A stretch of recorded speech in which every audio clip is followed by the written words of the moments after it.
আলাইকুম। শেফাস কুকে সবাইকে স্বাগতম। আশা করি সবাই ভালো আছেন। আজকের পর্বে নিয়ে এসেছি মজাদার একটি রেসিপি, দই ইলিশ। তো ইলিশ মাছ কিন্তু আমরা কম বেশি সবাই পছন্দ করি, আর ইলিশ মাছের নানান পদ খেয়েছি, অনেকে কিন্তু দই ইলিশটা খায়নি। তো আজ আমি একেবারে সহজ করে তৈরি করেছি দই ইলিশ। চলুন দেখে নিই। প্রথমেই আমি 5 পিস ইলিশ মাছ নিয়েছি। এখন আমি লবণ হলুদ দিয়ে ভালো করে মাখিয়ে রেখে দিচ্ছি। আর এটা কিন্তু আমি ধুয়ে নিয়েছি ভালো করেই। এখন লবণ হলুদ দিয়ে ভালো করে মিক্সড করে এখন আমি এটাকে আধা ঘন্টার জন্য রেখে দিব।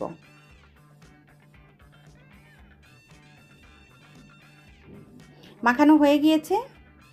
এখন আমি একটা মশলা তৈরি করব।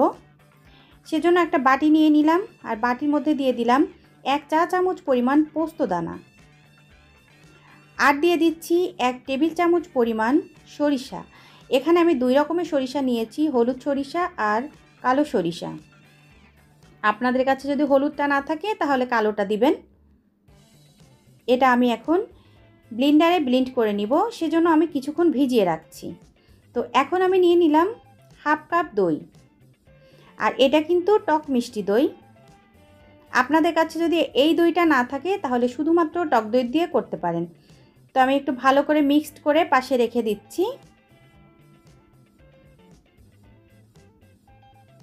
আর এখন আমি যে সরিষা আর পোস্ত নিয়েছি সেটা আমি এখন ব্লেন্ড করে নিব।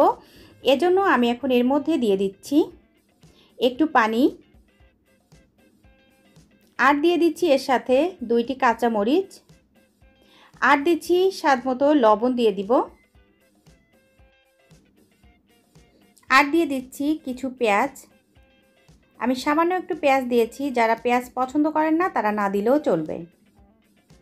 তো আমি কিন্তু ব্লেন্ড করে নিয়ে এসেছি, আর এটা কিন্তু একেবারে মিহি একটা পেস্ট করতে হবে। আর পাটায় বাটলেও কিন্তু একেবারে মিহি করবেন, যাতে সরিষার খোসাটা ভালো করে একেবারে ফিসে যায় আর কি। তো আমি এখন দই আর সেই সরিষার মিশ্রণটা ভালো করে মিশিয়ে নিচ্ছি। মিশিয়ে নিয়ে এর মধ্যে দিয়ে দিলাম আমি হাফ চা চামচ পরিমাণ শুকনা মরিচের গুঁড়া, আর দিয়ে দিচ্ছি সামান্য পরিমাণ হলুদ, একটু কালার করার জন্য। তো এখন এটা ভালো করে মিশিয়ে পাশে রেখে দিচ্ছি। এখন রান্নাতে চলে আসলাম। এখানে আমি দিয়ে দিলাম 1.5 টেবিল চামচ পরিমাণ সরিষার তেল, আর তেলটা গরম হওয়া পর্যন্ত অপেক্ষা করছি। তেলটা আমি একটু চারিপাশে ভালো করে ছড়িয়ে দিলাম। এবার আমি এই তেলটা গরম হয়ে যাওয়ার পর এর মধ্যে দিয়ে দিলাম সেই সরিষা বাটা আর দইয়ের মিশ্রণটা। এইটা রান্না করার জন্য কিন্তু এক্সট্রা আর কোনো মশলা লাগবে না, এটাই হচ্ছে দই ইলিশের মশলা। তো আমি একটু সেই জারটা ধুয়ে একটু পানি দিয়ে দিয়েছি মশলাটা কষানোর জন্য। তো দেখতে পাচ্ছেন মশলাটা কিন্তু সুন্দরভাবে কষানো হয়ে গিয়েছে।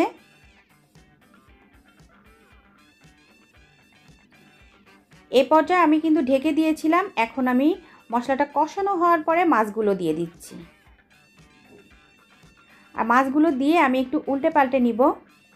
উল্টে পাল্টে নিয়ে এটাকে কিন্তু আমি আবারও একটু ঢেকে দিব। আর এই দই ইলিশ রান্না করার জন্য কিন্তু বেশি সময় লাগে না।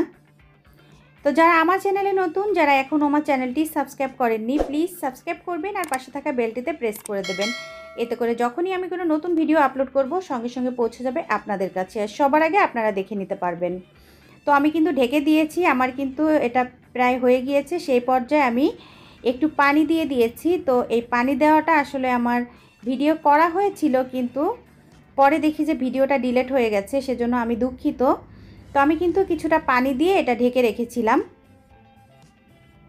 বেশি পানি দেইনি, কিন্তু আমি সামান্য পানি দিয়েছিলাম।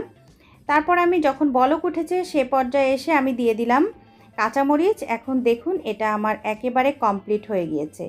তো এতক্ষণ যারা আমার সাথে ছিলেন সবাইকে অসংখ্য অসংখ্য ধন্যবাদ। সবাই ভালো থাকবেন, আমার জন্য দোয়া করবেন। আমিও আপনাদের জন্য দোয়া করি। আপনারা ভালো থাকুন, সুস্থ থাকুন।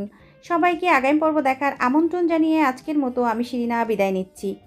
আল্লাহ হাফেজ। আসসালামু আলাইকুম।